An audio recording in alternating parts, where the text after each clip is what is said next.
So Aditya, thanks a lot for being here. Thank you so much for inviting. Like, how long has it been? Like 18 years? Yes, roughly 7.5, 18 years.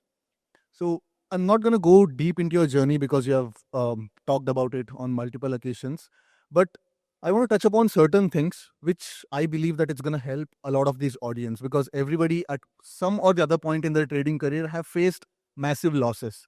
Right. So before touching upon your wins, I want to touch upon the losses. So talk to me about the biggest loss you have had till now. So I have had, I started trading in 2007. And since 2007, I've had 4 or 5 such instances. Before, coming to this question, I'll first like to say that there are two types of traders. One is a trader who's trading on his own capital, and one is a trader like me who's a levered trader. For example, if my net worth is X, I might be trading on 3x, 4x, or 5x, right? So the risk perspectives change for both of them. For example, the type of things that I am doing, if I'm only doing on my prof fund, they won't affect so much of my net worth that they affect when I am doing levered trading, right? So that said, I've had many ups and downs. First was in 2011, then 2015 was a very major one. Then another came in 2020, last year, 2024 April, and then this year again I faced a very major drawdown on 7th of April 2025. So the 4 5 instance where it affected more than 50% of my net worth. More than 50% of Yes. your net worth. And in fact, 2015, uh, um, of course, it was my father's money then. And my father lost 75% of his net worth. In fact, he had to take on some loans to pay off. So what happened in 2000, I usually touch upon that 2015 loss.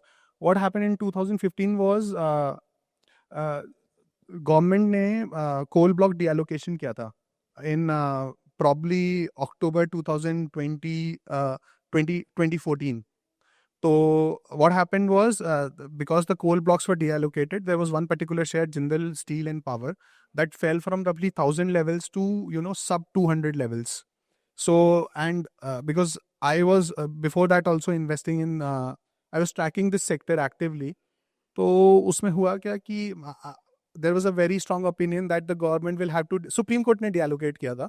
So there was a very strong opinion that the government will again allocate those coal blocks. और फिर Jindal being one of the major player will certainly get some and वो थोड़ा भागेगा. So there was a good upside. So what I do, I did a very common mistake of putting my all my eggs in one basket कि मैंने वो सारा share Jindal का ले लिया, जो भी मेरा नेटवर्थ था उसी को फ्यूचर में ले लिया, उसी का ही पुट बेच दिया, उसी को प्लेज करके उसका ही पुट बेच दिया. तो हुआ क्या, फेब्रवरी में उसको गैरे पाल्मा कोल ब्लॉक मिला इन फेब्रवरी 2015. और वहाँ पे वो भागा 160 का, मेरा कुछ एवरेज होगा 150 160 का. वहाँ से वो 230 तक भागा, अच्छे पैसे आ रहे थे, almost double, because I was on levered fund then also. और फिर उसके बाद वो गवर्नमेंट बोलती है कि देयर वाज अ कार्टेलाइजेशन, और वो गिरने लग गया कोल जिंदल पावर. और मैं फिर भी उसको होल्ड रखा because I was seeing the news कि ठीक है, they were challenging it in high court and all that, Delhi high court में वो चैलेंज कर रहे हैं. But ultimately what happened was at around 80-90 levels I had to square off all my positions, and जो भी पूरा फंड था वो खत्म हो गया. वो थोड़ा एक कहते हैं ना कि जिद्दी वाली trading, that you just fight your losses. That type of mistake I did. Then after that मैंने काफ़ी सारे चेंजेस करे in the the risk that I take कि क्या मेरा ड्रॉडाउन्स होना चाहिए. So 2015 to 2017 which was also the point when I was doing my MBA. तो वहाँ पे मैं ऐसे ही कॉलेज में जब था तो करता था, तो ये सब स्ट्रैटेजीज पे काम करता था, आयरन फ्लाइज, आयरन कॉन्डोर, जो थोड़ा सा रिस्क डिफाइंड स्ट्रैटेजीज होती हैं. तो वहाँ पे मैंने RR भी कुछ स्ट्रैटेजीज बनाई, और दोबारा 2017 में एक्टिवली थोड़ा सा स्टार्ट किया while I was doing my job eight GMR. फिर जो लास्ट लॉस हुआ वो 2024 में हुआ. उसमें क्या हुआ, मार्केट एक कैंडल में 400 पॉइंट गिर गया, और उससे पहले वो थोड़ा प्लस चल रहा था, तो उसने सारी पोजीशंस को एकदम लॉन्ग कर रखा एक था. कैंडल में बोलते 5 मिनट का कैंडल, 15 मिनट का कैंडल, 1 मिनट का कैंडल था वो. 1 मिनट का हाँ, और क्योंकि मैं एक एल्गो ट्रेडर हूँ, तो उसमें क्या है, जैसे ना मेरी कैंडल क्लोज पे चलती है बहुत सारी स्ट्रैटेजीज की, जब तक ये कैंडल नहीं क्लोज होगा तब तक वो कोई भी लेवल दिखा देगा तो क्लोज नहीं होगा. इनफैक्ट 2022 में बिफोर दिस स्पाइक रिजीम केम, तो मेरी जो कैंडल होती थी वो 5-5 मिनट की कैंडल होती थी कि 5 मिनट तक वो एक्शन ही नहीं लेगा, ठीक है, और अच्छा सा चलता था, वो बैक टेस्टेड था, सारी चीज़ें थी, सही चलता था. फिर उसके बाद लास्ट ईयर स्पाइक्स आने लगे, तो उस कैंडल को मैंने काफ़ी कम कर दिया था, मतलब 2 मिनट की कैंडल पे आ गया था फ्रॉम 5 मिनट कैंडल. तो 2 मिनट तक मेरा प्राइस एक्शन पे कुछ भी एक्शन नहीं लेगा जब तक वो कैंडल क्लोज नहीं होगा। वो मार्केट गिरा, आई थिंक मेरे हिसाब से शायद 10 सेकंड्स या 20 सेकंड्स में ही 400 पॉइंट्स गिर गया था निफ्टी। 21,400 से शायद 21,100 आ गया था, या 22,400 से शायद 22,100 आ गया था, ऐसा कुछ लेवल्स थे। और सारा वो उससे पहले पूरा बुलिश था इंट्राडे में, तो सारी पोजीशंस ही लॉन्ग की थी, कुछ था ही नहीं जो ऐसे कर पाए वहां पे। और मैं लीवर्ड फंड पे भी काम कर रहा था, तो वहां पे काफी सिग्निफिकेंट लॉसेस हुए थे। इनफैक्ट मैंने बहुत अच्छा अमाउंट जो मतलब इजीली स्प्लर्ज कर सकते थे, काफी सारे, मैं फिगर्स नहीं लेना चाहता, बट काफी सिग्निफिकेंट अमाउंट मैंने उसमें ड्रॉ डाउन दिया। एंड देन ग्रेजुअली फिर मैंने कुछ और प्रिंसिपल्स बनाए अपने लिए, एंड February 2025 तक मैंने उसको वापस कवर कर लिया था। ये बिफोर लूजिंग अगेन 7 अप्रैल को काफ़ी ज़्यादा, बट मैं अभी उसका हाफ रिकवर कर चुका हूँ। Again I made some changes और मैं हाफ रिकवर कर चुका हूँ। बट दोनों लॉसेस अलग थे, वो इंट्राडे था, ये 7 अप्रैल वाला पोजिशनल का लॉस था। But see from what you have told so far, so एक 3 पॉइंट्स मेरे लिए काफी कॉन्ट्रास्टिंग वाला निकल के आ रहा है. One is trading as a part or as a portion of your net worth, levering on your net worth and not just on जो generally जो लोग क्या करते हैं कि if my account size is X, I'm taking this much leverage, or if I'm trading the notional value of a particular contract, I'm trading on that much leverage. But you're trading on the leverage of your net worth, first thing. And in spite of taking substantial losses as a significant percentage of your net worth, you have refined the strategies. But कभी ऐसे लगा कि no, I should not lever myself so much. हाँ, तो हर बार जब losses होते हैं तो वही वाला फीलिंग आता है कि why did I lever. But देखो, दो चीज़ें होती हैं। First is you know you have to set your targets first, ठीक है। मैं आपको ना प्रोफेशन वैसे ट्रेडिंग का बताता हूँ कि ना, जब आप ट्रेडिंग को किसी और प्रोफेशन से कंपेयर करते हो ना, तो आप किसी और प्रोफेशन में जो एक्सपीरियंस लेते हो ना, वो एक्सपीरियंस यहाँ पे काउंट नहीं होता। लोग कहते हैं जनरली ट्रेडिंग का एक लर्निंग कर्व होता है, मैं उसके ना थोड़ा सा अगेंस्ट हूँ। रीजन बीइंग कि जो आप पहले दिन क्या करना है ना ट्रेडिंग में, as soon as you put your first trade, या फर्स्ट ट्रेड के बाद सेकंड ट्रेड जब आप डालोगे, आपको पता है कि आपको क्या करना है, कब लॉस लेना है, कब क्या करना है, आपको सारी चीजें तभी की तभी पता होती हैं। दूसरे प्रोफेशन में आप वो एक्सपीरियंस गेन करते हो, इस प्रोफेशन में ऐसा नहीं है, आपको सब कुछ पता रहता है। तो आप ऐसा नहीं कि 10 साल से ट्रेडिंग कर रहे हो तो कुछ आप एड ऑन कर दोगे, ऐसा नहीं होता। तो दैट सेड मेरा मेरा सिंपल एक पॉइंट ये है कि ना, बिकॉज यू नो एवरीथिंग, ठीक है। तो मैंने जो गलतियां करी हैं, अगर मैं एक अनलीवर्ड ट्रेडर होता तो वो शायद गलतियां मैटर भी नहीं करती। बिकॉज अगर आप परसेंटेज में देखोगे, अगर मैं 10x लीवर्ड हूँ, मैं 1% खोता हूँ तो मेरा 10% ऑफ नेटवर्थ जाता है, अगर मैं 10x लीवर्ड हूँ। अगर अब मैं खुद का ट्रेडिंग कर रहा हूँ, I can be okay with 20% drawdowns. Like मैं दूसरा तरीका बताता हूँ, हम अगर फिनो में ट्रेडिंग कर रहे हैं, we can pledge, always pledge, that margin, we need margin for that, not cash, right. तो 6% हमको कोलैटरल से आ रहे हैं, तो हम 6% की ड्रॉडाउन की तो कोई भी स्ट्रेटेजी चला ही सकते हैं ना। मैं एक लीवर ट्रेडर हूँ, तो शायद 6% का ड्रॉडाउन मेरे को बहुत ज्यादा इफेक्ट करता है, बिकॉज वो मेरी नेटवर्थ पे जा रहा है। तो वो थोड़ा सा एक डिफरेंस आ जाता है दोनों में। No, that is what I wanted to understand. Generally क्या होता है कि we all know that people talk about psychology, trading psychology, but all that psychology, in my opinion, stems from your relationship with money, your relationship with success, and what's your perspective on life in general. Correct, correct, Right. हाँ। So generally कभी जब भी आदमी कुछ पाता है, when somebody like accumulates a certain amount of materialistic wealth, so he becomes overprotective of it. Right. You have seen success. Right. Your net worth going probably 5x, 6x, 10x. Right. At that point, how did you find the courage to accept the fact that यहाँ से मेरा 50-60% वो वापस नीचे जा सकता है? हाँ, तो देखो क्या होता है, सबके ना वो जो आप लेवल्स बोल रहे हो ना, those are different for everybody. किसी के लिए 1 करोड़ बहुत अच्छा है, किसी के लिए 10 करोड़ बहुत अच्छा है, किसी के लिए 100 करोड़ बहुत अच्छा है। तो वो मेरा लेवल डिफरेंट है। No, That said, there is a very that is exactly what I want to understand. So what is your relationship with money? Like how do you look at money?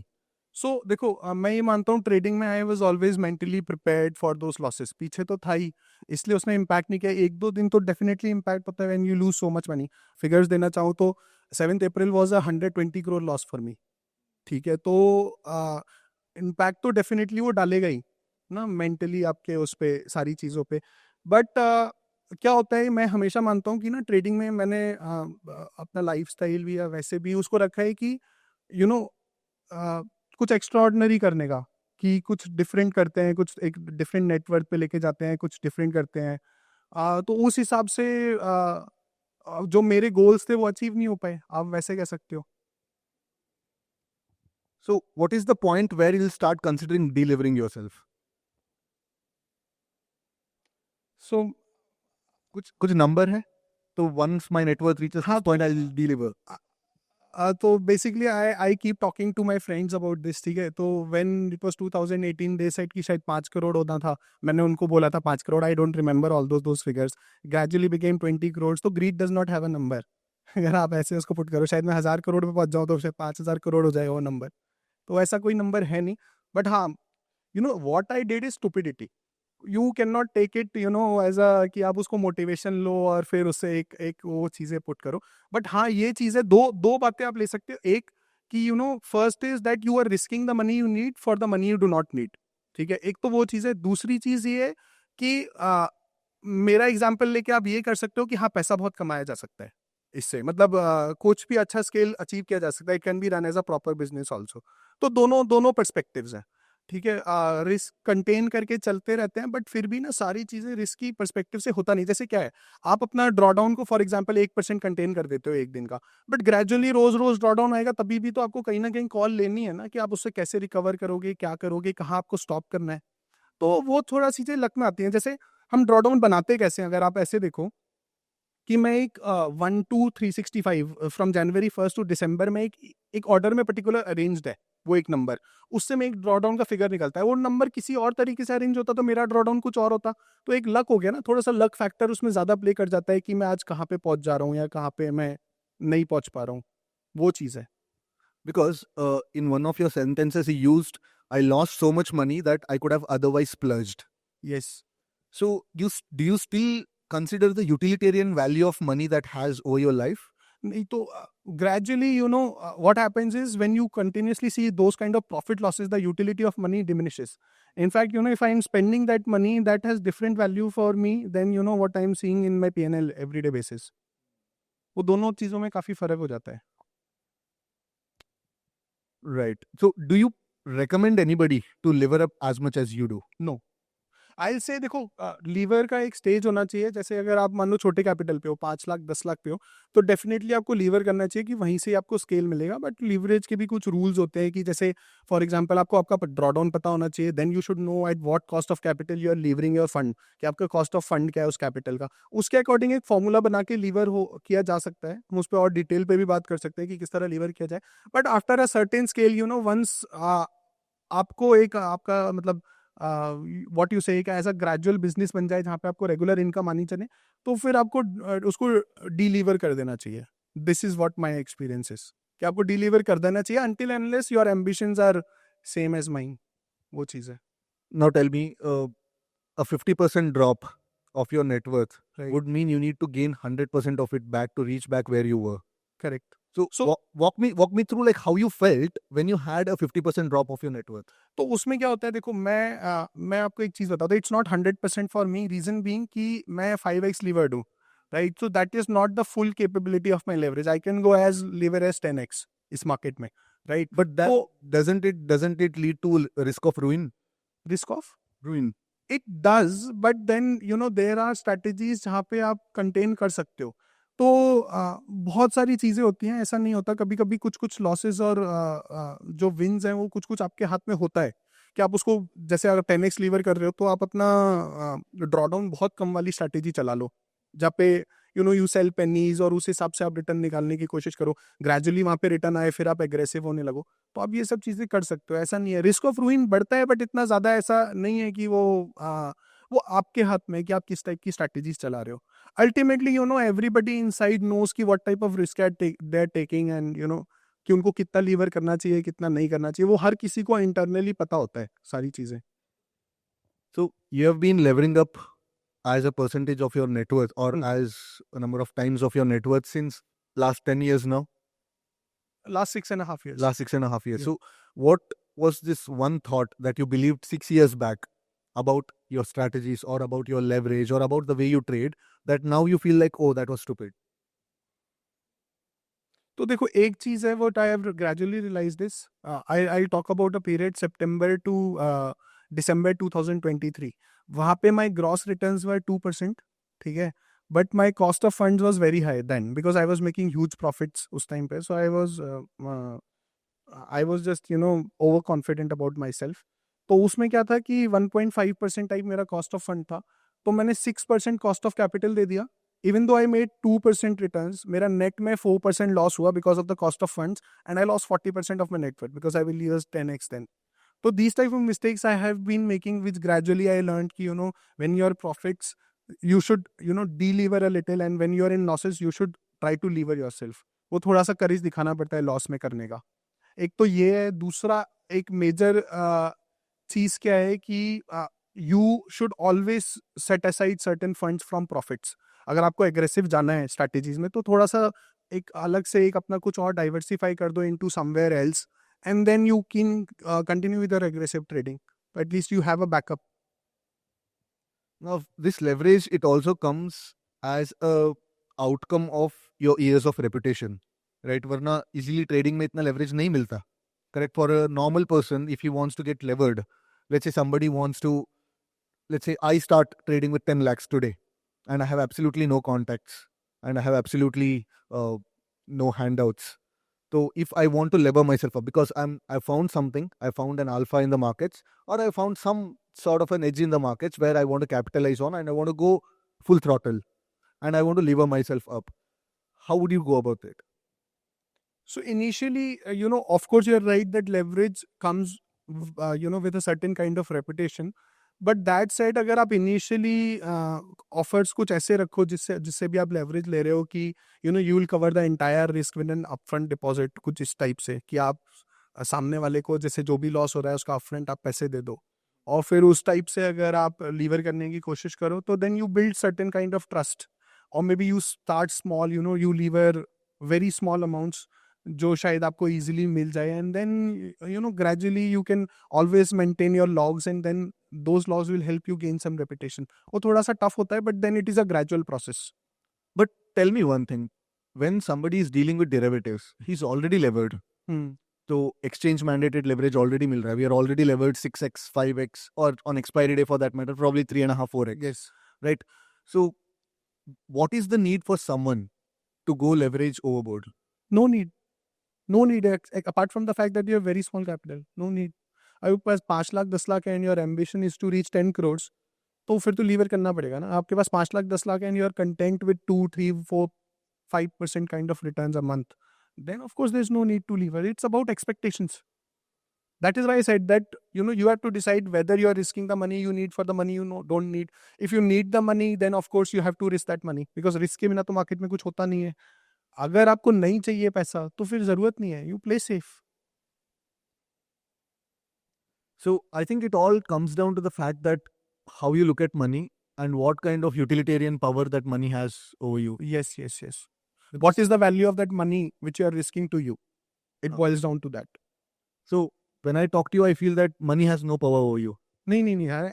It, gradually that the kind of numbers that I see, तो फिर वो थोड़ा सा हो जाता है कि इतना ज़्यादा इन्फ्लुएंस नहीं करता.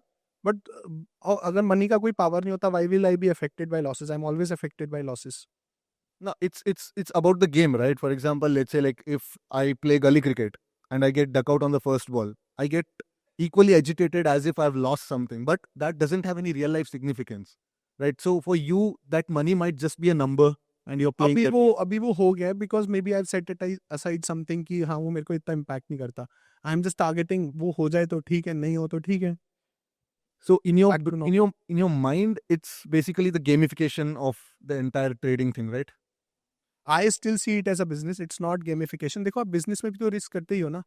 May be you are suppose for example मेरा एक before coming into trading I had a lead manufacturing unit based out of Indore, तो वहाँ भी आई हैड टेकन लॉसेस. तो इसका गेमिफिकेशन नहीं हो ना. That is still a business for me. I had also taken loans for it, plants लगाए थे, सारी चीज़ें करा था. But then it did not pan out the way I expected it to be. I incurred huge losses then also. तो वो भी gamification नहीं हो जाता. It's still a business. It's the outcome is not in your favor. That's how you say it. Now you're risking a decent portion of your net worth on strategies which are backtested. You're mostly you're systematic, right? Now, since you're systematic, like you also have a big team of people or researchers like who work for you on a daily basis. Right. Now, tell me, like, what do they do on daily basis? So basically क्या होता है till 3:30 what we do is mostly trouble shooting कि जो भी हमारी algos चल रही हैं उसमें सारे जो trades जा रहे हैं वो ठीक जा रहे हैं नहीं जा रहे. The real back testing or research starts it's done either on the weekends or after 3:30 क्योंकि वो तभी concentration बैठ पाता है पूरा कि क्या नया करना है क्या नहीं करना. Because there is no such thing as a foolproof algo. ऐसा कुछ नहीं होता कि आपने किसी चीज bot बना दिया और वो perfect चल रहा है. सब में हर चीज गलती होती है और कुछ जल्दी से मैं आपको रिसेंटली बताता हूँ कि अभी मेरा एक कॉपी वाला बॉट चल रहा था. उसने क्या किया थर्सडे के दिन एक सुबह कुछ ट्रेड गया होगा उसको उसने कॉपी कर दिया जो होना नहीं चाहिए था और उसने 90,000 क्वांटिटी खरीद ली 24,600 की पुट 222 रुपए पे जो अल्टीमेटली जीरो बंद हुई. टाइम पे हम लोगों ने देख लिया तो बच गया विच इज लाइक 1 और 2 करोड़ का अमाउंट. तो हम लोग सारा दिन सिर्फ ये देखते हैं अभी कि सौदे सही जा रहे हैं नहीं जा रहे. उसके बाद 3:30 के बाद वो जो रिसर्च वाला काम है वो स्टार्ट होता है. मार्केट आवर्स में नहीं होता वो. That's how the routine is. वो 3:30 टू 6-7 ऐसा होता है और मोस्टली वो सैटरडे संडेज ही होता है. So, like on weekends, on weekends या right now, you already have an established set of strategies which are already running. Right. So, how do you go about refining it, or how do you go about like picking a new strategy? तो इसमें 3-4 चीज़ें होती हैं. First is continuously हम लोग देखते रहते हैं कौन सी स्ट्रैटेजी कैसे परफॉर्म कर रही है रोज on a daily basis. Right. Then we plot it on a weekly basis monthly basis and gradually if you see there is a logic behind every strategy कि जैसे अगर आप टाइम बेस्ड स्ट्रैडल की बात करो तो that is also first it starts with expectation that market will remain delta neutral या neutral रहेगा कोई ट्रेंड नहीं होगा. ग्रेजुअली जब एक साइड का एसएल हो जाता है उस स्ट्रैटेजी में तो आप वो ट्रेंड पकड़ने की कोशिश करती है. तो न्यूट्रल से ट्रेंड वाली स्ट्रैटेजी एक उसका एक प्रिंसिपल है कि वो इस बेसिस पे चल रही है. राइट. तो ऐसी हर स्ट्रैटेजी जो हम चलाते हैं उसका एक प्रिंसिपल होता है अंडरलाइन कि वो ये प्रेमाइस मार्केट या ये रिजीम के लिए वो स्ट्रैटेजी है. तो जब ग्रेजुअली उस स्ट्रैटेजी में फिर भी लॉसेस होने लगते हैं या ज्यादा होने लगता है वो रिजीम ही नहीं होती. लॉसेस नहीं भी होते बट ऐसा लगता है कि वो रिजीम ही खत्म हो गया उसमें पैसा नहीं भी आ रहा. तो gradually what we do is उसका एलोकेशन कम करके जो रीसेंट बायस है ना उसका वेटेज बढ़ा देते हैं. जो रिसेंट में एक हफ्ते में 2 हफ्ते में ज्यादा रिटर्न दे रही होती है उसका वेटेज बढ़ा देते हैं.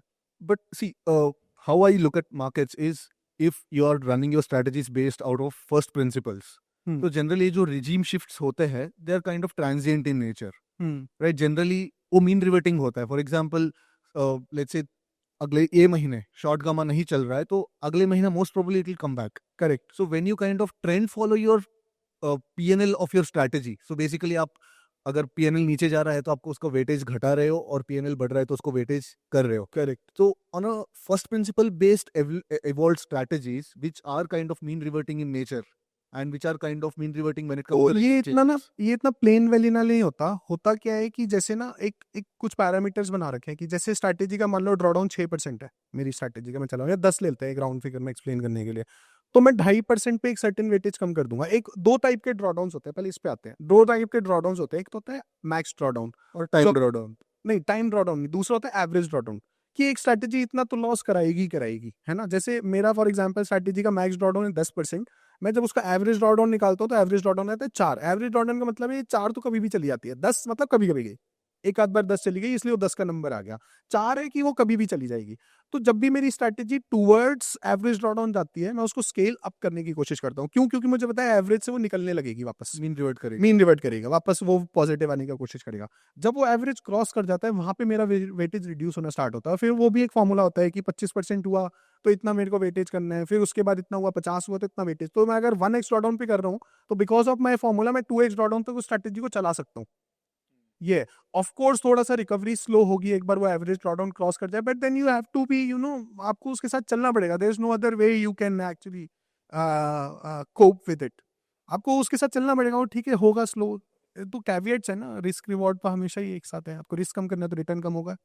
But if you put so much of effort into back testing, basically आप जो भी बैक टेस्ट करोगे स्ट्रैटेजी खोजने को ट्राई करोगे it is from a first principal basis. Right. Every time. Either you go for a trend following process or you go for VRP harvesting kind of a process, yes. right? Or you kind of go for like short gamma kind of a system, right? तो जो भी आप strategy बना रहे हो like they all fall into either of these three baskets. Correct. Right? Now my question is, what is it that you do on a weekly basis? Like how do you go about it? तो इन a particular week ना पहले तो हम लोग अगर हर सब कुछ सही चल रहा है तो we try to find something new जो हमारे पोर्टफोलियो को करंट डाइवर्सिफिकेशन देते, तो everything that What we define that new? Is it structural or is नहीं it नहीं regime based? As you rightly said there are only 3 categories. मैं उसको थोड़ा और सिंप्लीफाई करके बोल देता हूँ। एक सिर्फ या तो ट्रेंड फॉलोइंग हो सकता है, एक या तो मीन रिवर्टिंग सिस्टम हो सकता है, एक हो सकता है न्यूट्रल सिस्टम, जो हम कंबाइंड का एसएल बड़ा सा एसएल ले लेते हैं कि मार्केट इधर भी जाएगा इधर भी जाएगा बट यही क्लोज हो जाएगा। एक होता है मीन रिवर्टिंग की इधर तक गया फिर यहाँ से रिवर्स कर देगा, एक होता है सीधे ट्रेंड चलता रहेगा।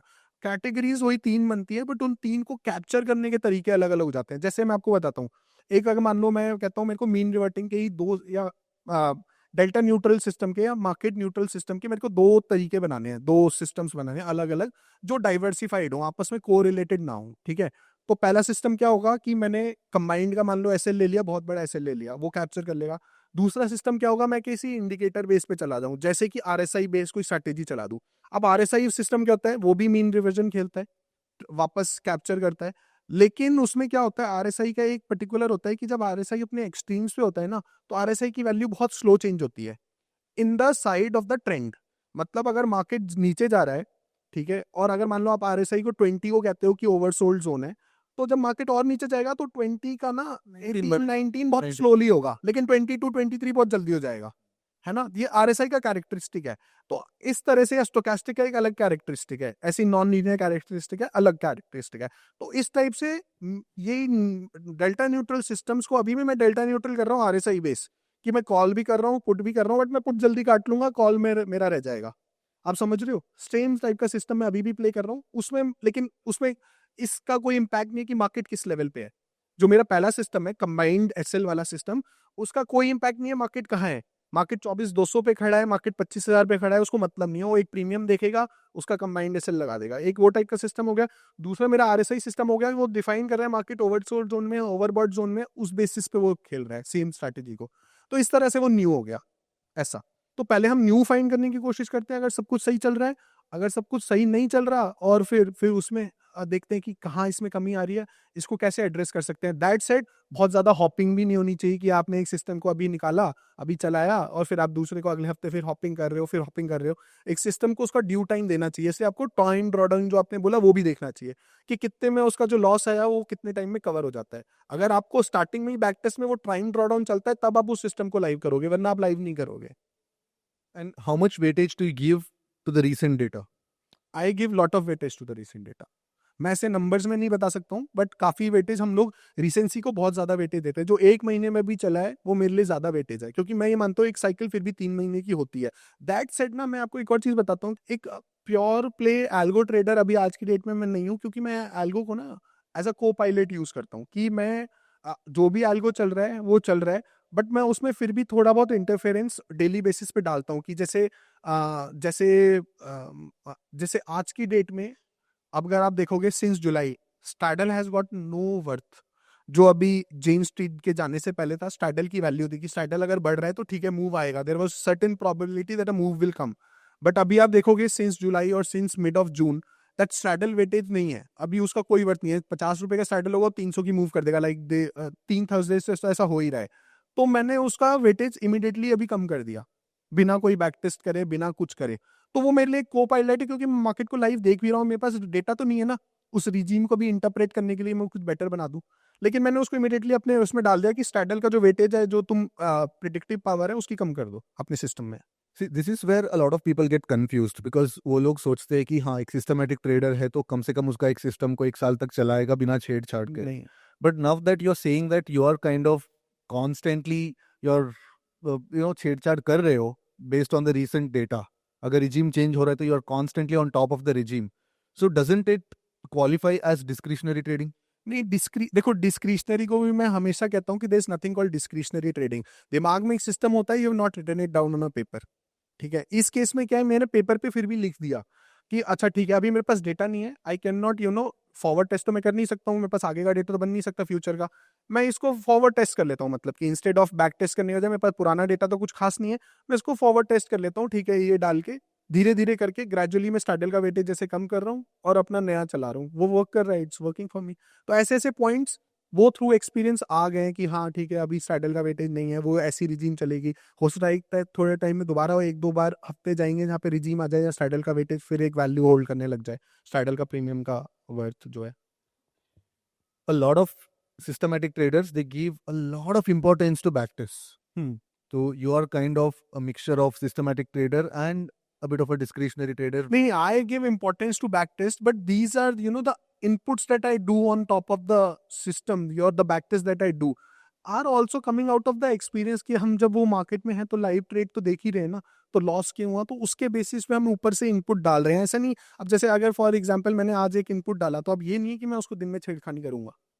आप समझ रहे हो, डिस्क्रिप्शन में तो आप वो भी कर दोगे ना, आपको लग रहा है इंट्रा market तेज है तो- इंट्रा ट्रेड्स भी हम लोग थोड़ा ये करते हाँ हैं। हाँ, मैं वो नहीं करूंगा, मैं वो छेड़खानी नहीं करूंगा। तो जो भी चेंजेस हो गए एंड ऑफ डे चेंजेस हो गए। एंड ऑफ डे हो गए, एंड ऑफ डे हो सकते हैं, वैसे तो वीकली होते हैं बट एंड ऑफ डे हो सकते हैं। ऐसा नहीं कि अगर आज मुझे जैसे लगा, मैं कल फ्राइडे को, मैंने थर्सडे को लॉस हुआ, मैंने फ्राइडे को कर दिया चेंज कि भाई स्टार्टल का हटाओ, वेटेज खत्म हो गया उसका predictive power. So what's the time duration? क्योंकि जनरली क्या होता है कि like of course any strategy would find its worst of the worst days, कभी ना कभी होता है, but would you change it right after its worst hit, और वुड यू से दैट हाँ this is like a 2 sigma और 3 sigma kind of an event? It is never like that. आप this is out of experience कि आपको पता है अब 3 हफ्ता हो गया निफ्टी में थर्सडे को नहीं कर रहा ना काम, वैसे स्ट्रैडल के बेसिस पे कुछ नहीं कर रहा, तो you know that there is something inherent that has changed. तो अगर आप उसको साथ लेके चलोगे, आपको पता है, दिख रहा है, फिर भी फायदा नहीं है उसका। Maybe you get wrong but then the high chances that you are right based out of the experience. तो उसका ऐसा कोई टाइम नहीं है। आपको अगर आज दिख रहा है and you still not making that change, आपको पता है कि अभी मेरा 920 वाला स्ट्रैडल नहीं चल रहा, सब लोग उसमें आ गए हैं, and you still continuing with it, तो उसका कोई फायदा नहीं है। Do you watch market ticks? Sorry, do you watch market ticks? Market rates. Ticks देखते हो? लाइक हाँ, do you watch? Yes yes. तो how much of it is useful when you formulate a strategy or when you come up with a strategy?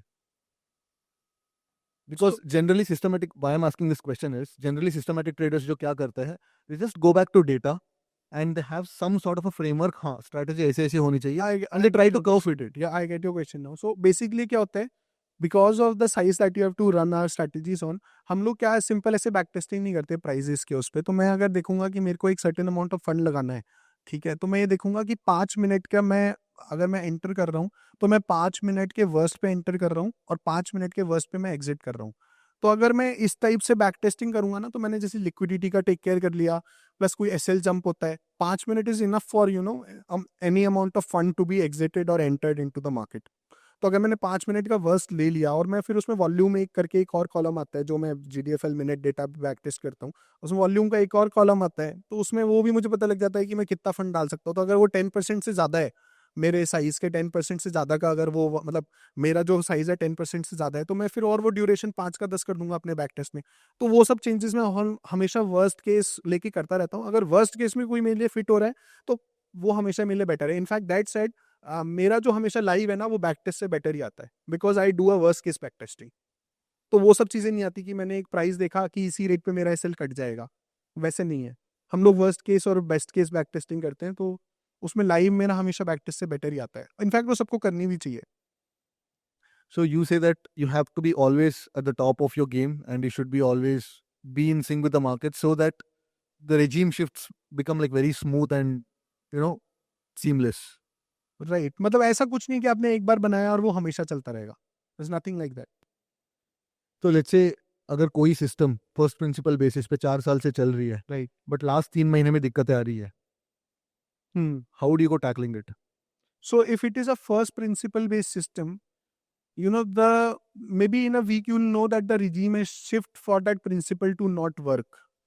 ठीक है, अभी जैसे मैं example लेता हूँ, because this is very famous, again I will come back to a time based straddle example to explain कि आपने 920 का स्ट्रैडल लिया, it is a first principle based system कि भाई मैं स्टार्ट करता हूँ विद एन एक्सपेक्टेंसी कि मार्केट कहीं नहीं जाएगा, और फिर मैं ग्रेजुअली उसमें ट्रेंड पकड़ने की कोशिश करता हूँ। ठीक है, बट अभी वो एक पर्टिकुलर टाइम नहीं चल रहा, बट वो फर्स्ट प्रिंसिपल तो नहीं खत्म हुआ ना। उसी को अगर आप टाइम डाइवर्सिफाई कर दो, चलाते रहो लगातार, हर टाइम पे चलाते रहो, तो बहुत कुछ टाइम कभी चलेंगे, कुछ टाइम कभी चलेंगे, ओवरऑल वो डाइवर्सिफाई होके एक ऐसा सिस्टम फिर भी बन जाएगा जो आज की डेट में 30% रिटर्न देता है, अगर आप उसको टाइम डाइवर्सिफाई कर दो। तो इसीलिए फर्स्ट प्रिंसिपल इनहेरेंटली तो चेंज नहीं हुआ ना, कि वो इनहेरेंटली चेंज हो गया, या तो मार्केट में बहुत सारे रिवर्सल्स आ रहे हैं, क्या आ रहा है, तो आपको अपना वो एक हफ्ते में ही वो पता लग जाएगा कि वो प्रिंसिपल ही खत्म हो गया, नहीं हुआ। जैसे मैंने आपको बोला, मेरा फर्स्ट प्रिंसिपल था स्ट्रैडल का प्रीमियम, ठीक है। अभी 3 हफ्ते पहले से मेरे को जब फर्स्ट थर्सडे लॉस हुआ था 3 हफ्ते पहले, शायद कोई जुलाई हुआ, 14 या 15 जुलाई था, 14, आई थिंक 16-17 जुलाई के आसपास बैठा होगा, 17 जुलाई था। तो 17 जुलाई को जब फर्स्ट लॉस हुआ, तभी मेरे दिमाग में आ गया कि स्ट्रैडल काम नहीं कर रहा, क्योंकि वो बायर को इतनी आसानी से पैसे नहीं देगा अगर वो स्ट्रैडल इतना सस्ता रख के ऐसे मूव कर देगा। तो मेरे दिमाग में तभी आ गया था कि वो स्ट्रैडल का काम नहीं कर रहा था, मैंने फिर भी उसको डिले किया। बट दैट साइड, अगर मैं अपने ऑन द टोज होता तो मेरे को फर्स्ट वीक में ही उसको हटा देना चाहिए था इंस्टेड ऑफ वेटिंग, क्योंकि वो प्रिंसिपल खत्म हो गया कि स्ट्रैडल की प्रिडिक्टिव पावर मुझे फर्स्ट वीक में ही दिख गई कि खत्म हो गई है। So can someone who doesn't give absolutely zero screen time, can absolutely.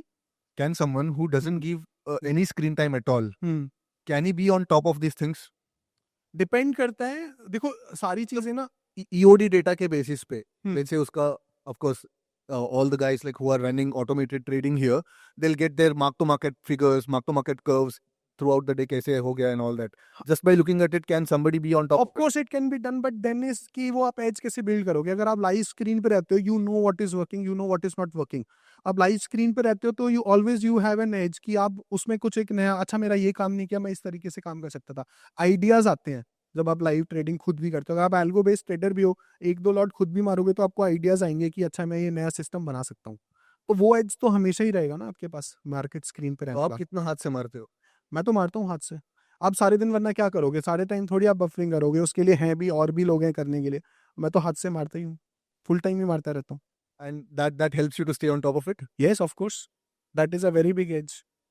अभी देखो हर एक ट्रेडर का ना एक रिस्क को लेके वो लोग बहुत स्केर्ड रहता है, and it's not the same for everybody. Right. What are you scared of? मैं तो सिर्फ पोजीशन साइजिंग से ही स्कैर होता हूँ। जैसे ना, दो तीन चीजें होती हैं। जैसे एक होता है कि आप कहते हो स्ट्रैटेजी इज द एज, ठीक है। दूसरी चीज होती है आप कहते हैं साइकोलॉजी वर्सेस स्ट्रैटेजी। मैं हमेशा तीसरी चीज बोलता हूँ कि ना, ये दोनों चीजें इतनी मैटर नहीं करती, तीसरी चीज मैटर करती है पोजीशन साइज। अगर आपका पोजीशन साइज ठीक है ना, तो आपके कुछ भी एसएल हो नहीं हो, जंप कर जाए, मैटर नहीं करता। तो सारी सारी चीजें हैं कि are you levered to the right amount. तो क्योंकि मैं ओवर लीवर्ड हूँ और मेरे को थोड़ा सा एम्बिशियस हूँ, तो वो एक हमेशा डर तो रहता ही है ना पोजीशन साइजिंग का। तो वो मेरा डर है, मेरी पोजीशन साइजिंग। एक छोटा सा क्विक फायर राउंड करते हैं, done. Right? Since you are a derivative trader, momentum trading in equity, do you love it और hate it? I have tried to explore it, but I have not found anything अभी तक उसमें inequities कि मैं कुछ live कर सकूं। AI in trading, I think it's overhyped. do you use it? No. But don't you think like it has I mean, do you think it has zero importance or zero help in your trading, Zero help in my trading. in your building systems or whatever? So I use some kind of models for backtesting ताकि जल्दी backtest होके आ जाए, which is regression based backtesting। उसको pure AI नहीं कह सकते हो आप कि वो कुछ अपने आप ऐसे पैटर्न्स देख के और फिर बैकटेस्ट करके दे रहा है। बट आप बोलो लाइव में कोई पैटर्न ऐसे फिगर आउट करके ऐसा कुछ कर ले, तो हम तो 2-3 साल से अभी ट्राई करें, मुझे तो ऐसा कुछ सिग्निफिकेंट मिला नहीं है एआई में अभी तक। So AI is a misuse term, ज्यादा सा मतलब मिस इंटरप्रेटेड या मिसयूज है, बहुत ज्यादा गलत जगह लगा देते हैं। रिग्रेशन को भी एआई बोल। what do you think about the future? Like, will people be using and embracing AI more and more when it comes to trading? अगर आप ज्यादा एआई यूज करोगे, अल्टीमेटली फिर उसका एज खत्म हो जाएगा ना ट्रेडिंग का। अभी what is the edge in trading? तो अभी trading, the edge is you, right? It's not the strategy. Probably with everybody like relying upon the machine, yes, the edge will again become the human, right? Yes. Because I was talking to my friend. तो अभी आजकल क्या हो रहा है ना, the breakout failures and the pullbacks, they are like quite deep. अगर breakout पहले failure होता था, let's say like there is a resistance level at X, पहले मान लो कि ब्रेकआउट फेलियर होना है तो 20 पॉइंट ऊपर जाके ब्रेकआउट फेलियर, अभी वो 100 पॉइंट ना वो 100 पॉइंट ऊपर जाके ब्रेकआउट करेक्ट, बिल्कुल फेलियर होता है. हाँ। And even trend, because it is a zero sum game ना। Yeah, जितने ज्यादा लोग उसी पैटर्न को फॉलो करेंगे वो नहीं चलेगा। Exactly, and even the trends which used to be clean trends before, now correct 100 point trend में 70 point pullback आएगा and then again 150 point रहेगा.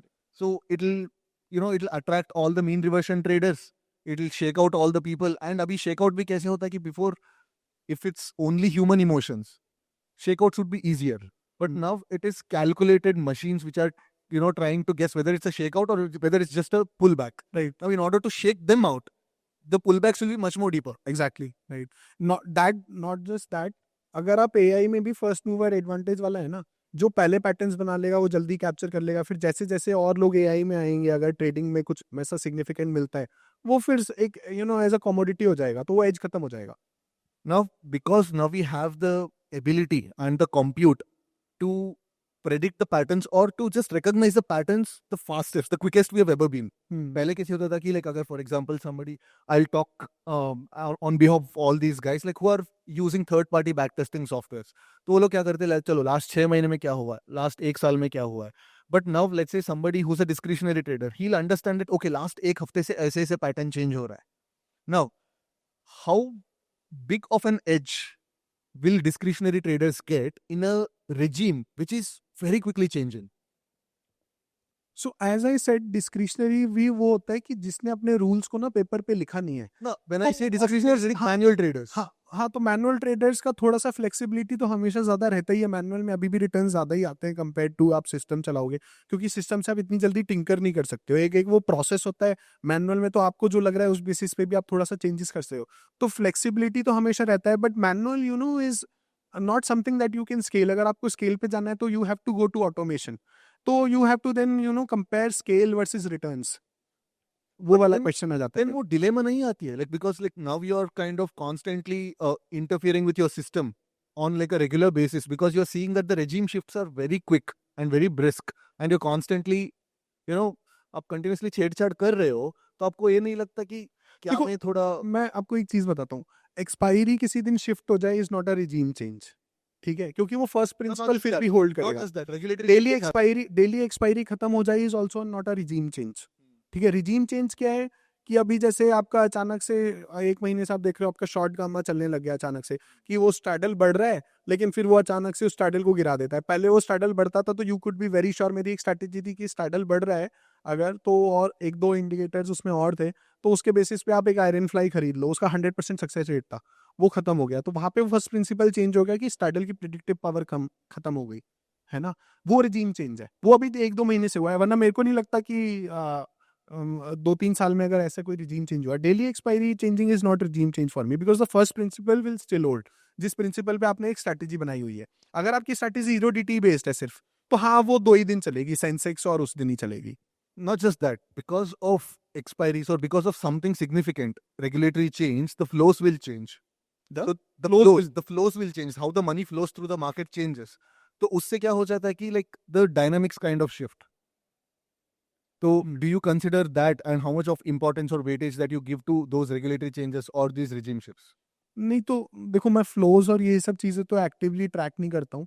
मेरा तो हमेशा, मैंने बताया, 3 चीजें ही बनती हैं: मीन रिवर्जन, डायरेक्शनल और ट्रेंड फॉलोइंग ही बनेगा. तो जब आप एक प्रोसेस बनाते हो ना, तो वो तीनों चीजों का ही डाइवर्सिफिकेशन होता है. ऐसा नहीं है कि ट्रेंड फॉलोइंग है तो सिर्फ पूरा 100% ट्रेंड फॉलोइंग हो जाएगा सिस्टम में. तीनों चीजों का एक मिक्स होता है, और उसमें भी इतने तरीके के आप डाइवर्सिफिकेशन कर देते हो कि कुछ ना कुछ वो कैप्चर कर लेगा. तो जो एज आता है ना, मेरे अकॉर्डिंग वो मतलब आपको ग्रेजुअली फिर भी पता लग जाएगा कि flows will not change the regime. That's my point. कि if I'm able to understand the question correctly.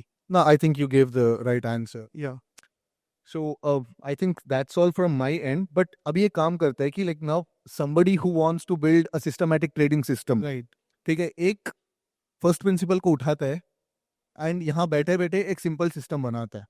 ठीक. Now let's say we want to make a trend following system ठीक है. based on an indicator ठीक है. on index. तो अभी stock selection screening index में फिर भी क्या होगा, हमको कोई चार्ट पे जाना पड़ेगा, जो पता नहीं अभी हम देख पाए नहीं देख पाए. एक काम करते हैं, हम कुछ ऐसे प्रीमियम प्राइस बेस्ड कुछ उठाते हैं, उस पे बनाने की कोशिश करते हैं. वो इजी रहेगा. एक किसी भी टाइप का सिस्टम थोड़ा let's complex. do it on futures.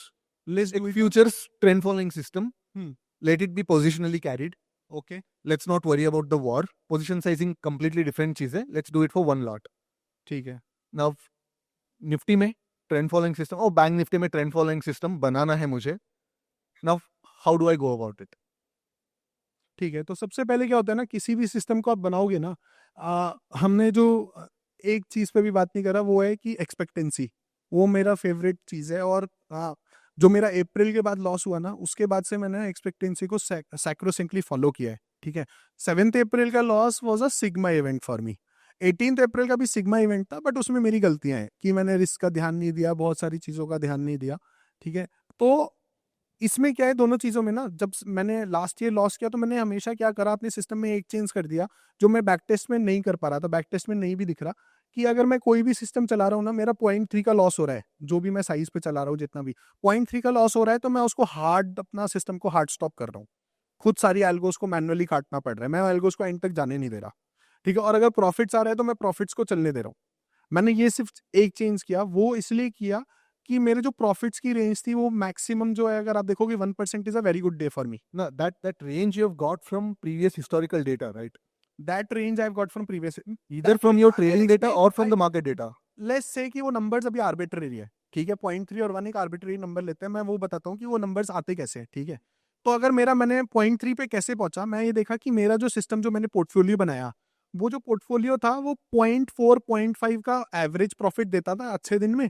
कभी कभी 1% चले आता था, 0.6 0.7 उसका ऐसे ही था, मतलब बहुत कम टाइम जाता था, ऐसे कहते हैं। तो 50% of the time it will close eight 0.4 0.5। तो मैंने देखा मेरा एवरेज प्रॉफिट 0.4 0.5 है। मेरे को सिर्फ एक चीज करनी है अपने सिस्टम में, कि मेरे को उसका जो अपना एवरेज लॉस है ना, उससे कम करना है, कि मैं किसी भी दिन जो पैसे कमा सकूं, मेरा जो लॉस है उससे कम होना चाहिए। दैट, इसका मतलब क्या है, अगर मैं डिस्क्रिशनरी ट्रेडर भी हूँ, मुझे लगता है कि आज मैं 1% कमा लूंगा, मेरे जब मन आए मैं तब 1% कमा लूंगा, आज नहीं, जिस दिन मेरा मन आए मैं उस दिन मन चाहे 1% कमा सकता हूँ, दूर का बेच के, पास का बेच के, स्ट्राइडल पे खेल के, कैसे भी करके अपने मन से मैं 1% कमा सकता हूँ। तो भाई अपना लॉस को आप 1 से कम रखो।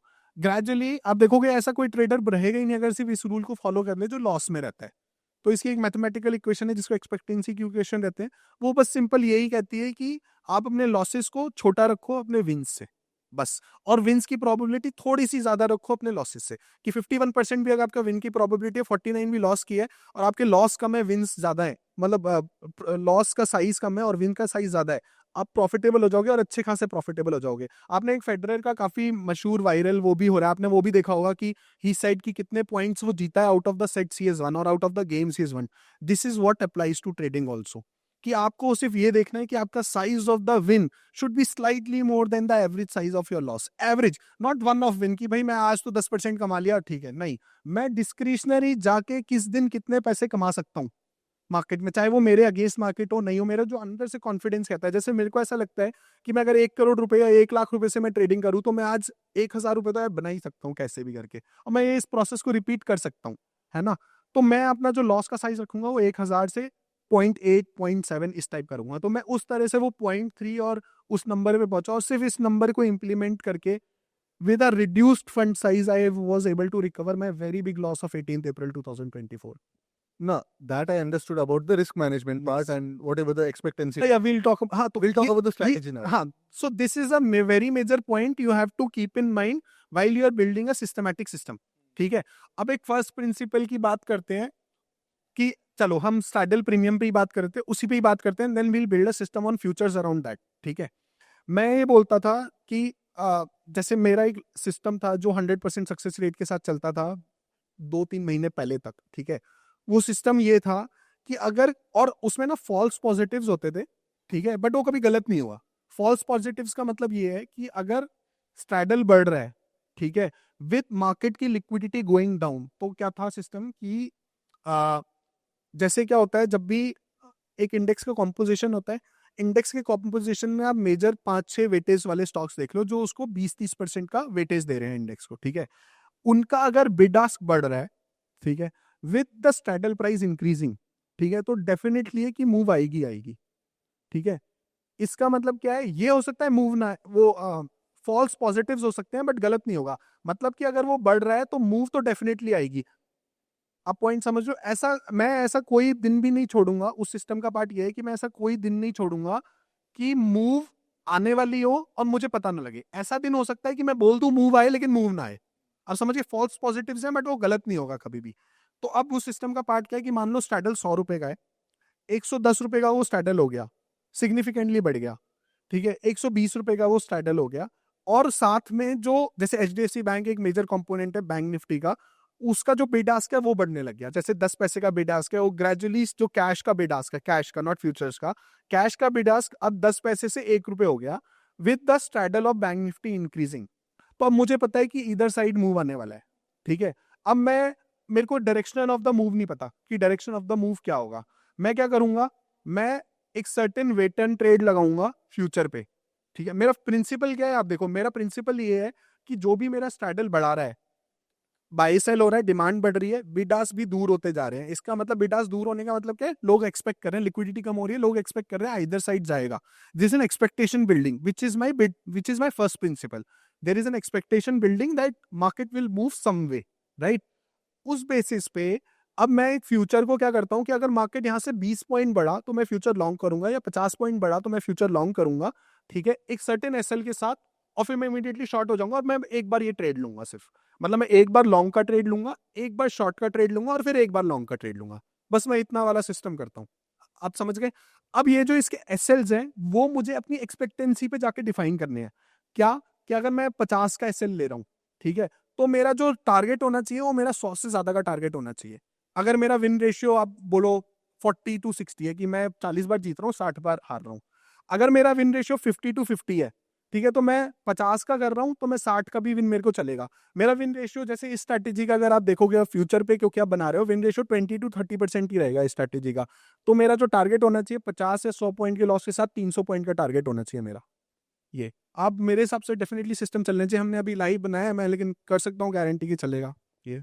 Now just like of the track, हाँ। अभी जो जेन स्ट्रीट जाने के बाद थोड़ा ऑप्शन वॉल्यूम्स गिरे हैं, right? Hmm now how much of the impact cost has increased? तो मैं आपको एक चीज बताता हूँ कि ना, अभी तक मैं अपना जो एज मानता था ना, कि अगर मैं 1 लाख का फंड चला रहा हूँ, 10 लाख का फंड चला रहा हूँ, 20 लाख का चला रहा हूँ, एज अ परसेंटेज मेरा आरओआई और लॉस दोनों सेम होता था। वो अभी मैंने रिसेंटली देखा है कि वो चेंज हो गया है एज अ परसेंटेज, की जो ज्यादा बड़ा फंड है उसमें कभी कभी ज्यादा लॉस हो जाता है, कभी कभी ज्यादा रिटर्न आ जाती है कंपेयर टू छोटा। तो इसलिए मैं आपकी बात से अग्री करता हूँ कि दैट इज बिकॉज ऑफ अभी शायद लिक्विडिटी थोड़ा सा कम हो गई है। और अगर लिक्विडिटी कम हो गई है, इम्पैक्ट कॉस्ट बढ़ गया है, तो यार डेफिनेटली आरओआई पे तो इम्पैक्ट आएगा ही। अब वो ओवरऑल क्या इम्पैक्ट आता है And financial also the management पड़ेगा। spreads we are getting हाँ, have gone slightly wider. Yes, वही इम्पैक्ट कॉस्ट बढ़ गया ना। Hmm. तो वो आरओआई पे क्या फर्क डालेगा वो साल के एंड में पता लगेगा। Not बट अभी just not इम्पैक्ट आ just रहा है। that, not just that, drift भी काफी जल्दी हो रहे markets.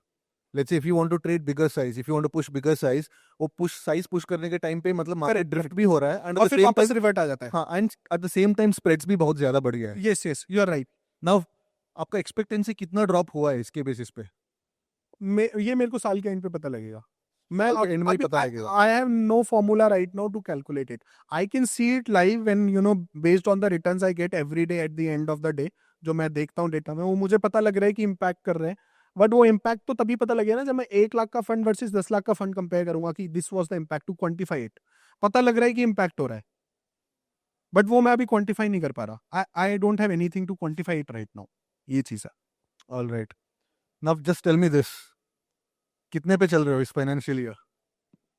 Percentage wise, percentage? Because of 7th April I had a 7% loss उस दिन। तो और उसके बाद फिर मैंने काफी फंड, पहले मैं प्राइमरीली पोजिशनल करता था, अभी मैं इंट्राडे पे बहुत ज्यादा करने लग गया हूँ, क्योंकि मेरे को वापस वो उस पर नहीं देखना, ठीक है। तो बिकॉज ऑफ दैट मैं अभी ये फाइनेंशियल ईयर में 2% नेगेटिव चल रहा हूँ, after considering cost of capital, after considering cost of capital, which is which is रफली roughly अराउंड 3%. 1% for me. तो 4% वो हो गया, 7% का मेरा लॉस हो गया। तो अगर एक दिन का लॉस प्लस 4%, आप अगर एब्सोल्यूट टर्म्स में 7 वो रिटर्न हटा दो और वो हटा दो, तो मैं तकरीबन 8.5 से 9% प्लस चल रहा हूँ। अगर आप वो 7 अप्रैल का लॉस हटा दो, तो वो लॉस के बाद मैं 2.5% नेगेटिव हूँ, 4% कॉस्ट ऑफ। बट मैंने ये देखा है, हाँ। आफ्टर दैट फॉल, जिस दिन वो टैरिफ के न्यूज़ आया ना, या उसके बाद आप जाके बैक टेस्ट करो, any credit based systems, delta neutral systems, if carried overnight, they have made decent amount of money. नहीं, मैंने उसके बाद भी किया था। इनफैक्ट मैंने पोजिशनल को अप्रैल एंड में बंद किया, क्योंकि उसके बाद भी एक गैप अप हुआ था, फिर 1400 पॉइंट्स का हुआ था, वो एक दिन छुट्टी पड़ गई थी, फिर उसके अगले दिन हुआ था जब डोनाल्ड ट्रम्प ने बोला 90 डे का पॉज कर देंगे वो, तो तब भी फिर ऐसा हुआ। That's what. हाँ। After those, I think this major change for neutral system happened after the Jane news came. Mid June से मैं देख रहा हूँ कि सिस्टम्स काफी अच्छे हो गए।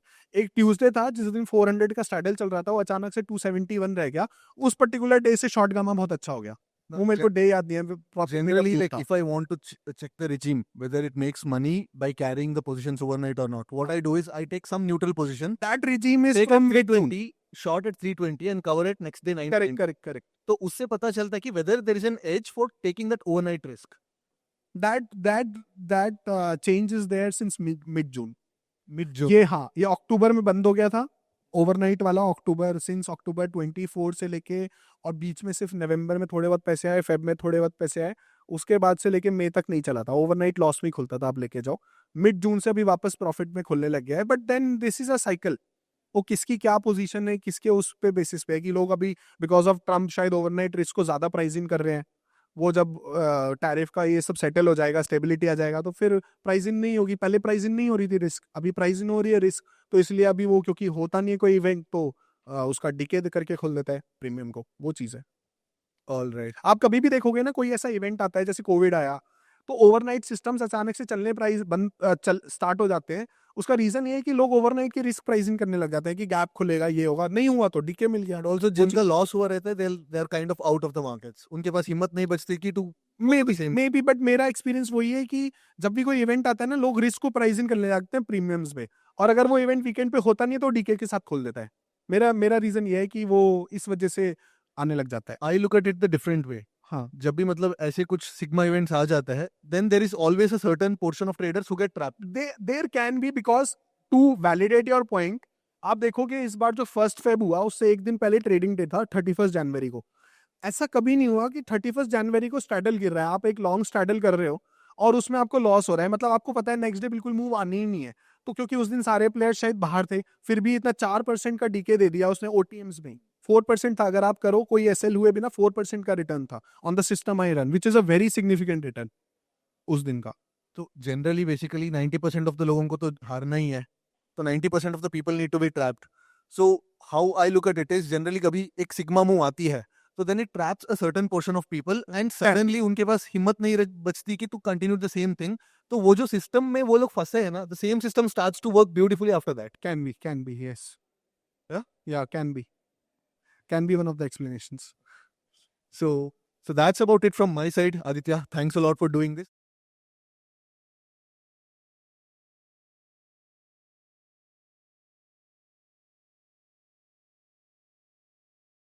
Investment in securities market are subject to market risks. Read all the related documents carefully before investing. Please read the risk disclosure documents carefully before investing in equity shares, derivatives, mutual fund, and or other instruments traded on the stock exchanges.